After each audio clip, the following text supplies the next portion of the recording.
And we begin with breaking news from the NFL. It's a bombshell.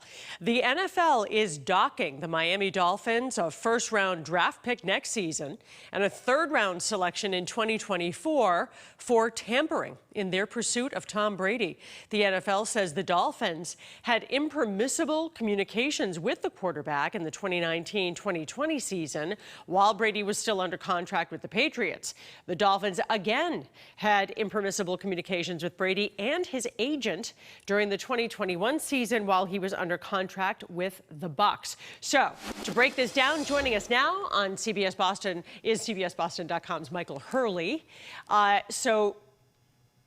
Michael, Brian Flores sued the Dolphins and the NFL for racism and discrimination. How did the league end up arriving at these conclusions on tampering with Tom Brady and this whole situation?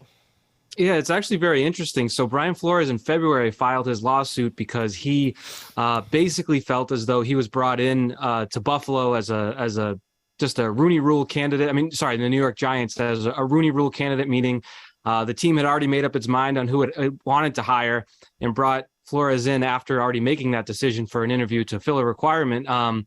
Now, it was difficult to prove, but he also brought many other allegations in his lawsuit, and one of which was that the owner and the organization tried to get him to tamper with a player who we all figured out was Tom Brady, and that the team instructed him to lose games. So now the league did come forth and said that this was unprecedented scope in terms of tampering with Tom Brady throughout the 2019 season in New England, as you mentioned, and in the end of the 2021 season when the Dolphins wanted him as an owner.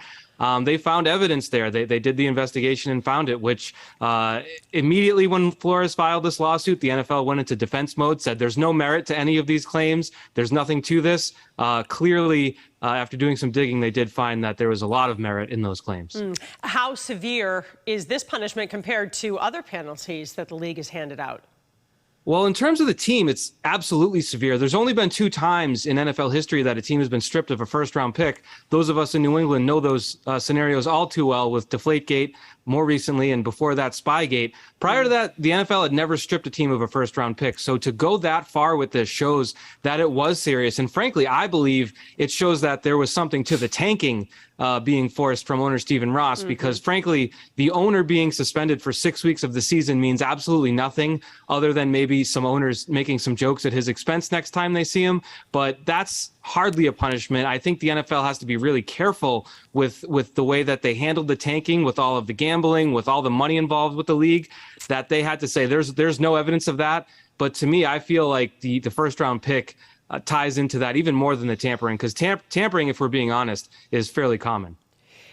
Well, you can imagine the communications between agents and players and other agents probably behind the scenes is going on all the time. So how do you think this impacts the Dolphins and the AFC East and Patriots moving forward?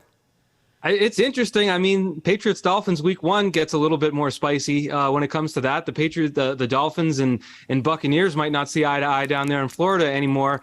But, losing a first-round pick is significant, and it's interesting. I mentioned the previous 2 times it's happened. In 2007, the Patriots lost a first-round pick. It did not matter. The team was absolutely stacked. They went undefeated. The next year, they ended up finagling it anyway, where they got Gerard Mayo at 10th overall anyway, so it didn't hurt them. It did hurt them, though, toward the end. The Deflategate one did hurt them. The Patriots roster was starting to get worse. They needed more reinforcements, and we see where the Patriots are now compared to 2016, and losing a first-round pick in that stretch does significantly hurt the team. So short-term, the Dolphins won't be significantly dinged, but next year they won't have their first-round pick. The year after that, they'll be down a third-round pick, and it does add up. It's not going to impact the AFC East this year necessarily, but it's a long-term, pretty severe punishment. Yeah, they might have done some long-term damage. All right, CBSBoston.com's Michael Hurley, thank you so much, as always.